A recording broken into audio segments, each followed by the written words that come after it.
ఇప్పుడు ప్రపంచం ఎలా ఉంది అంటే, భరించినంతకాలం మనం మంచివాళ్ళమే.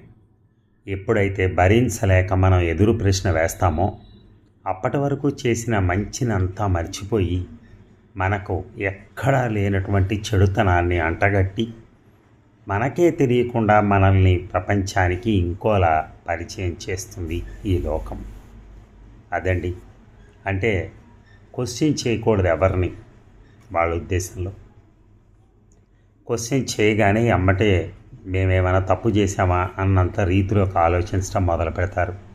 అక్కడి నుంచి మనకి కొంత చెడుతనాన్ని మనం క్వశ్చన్ చేస్తున్నామని చెప్పని మనకి చెడుతనాన్ని అంటగట్టి, మనకే తెలియకుండా మనల్ని ప్రపంచానికి ఇంకోలా పరిచయం చేస్తారు.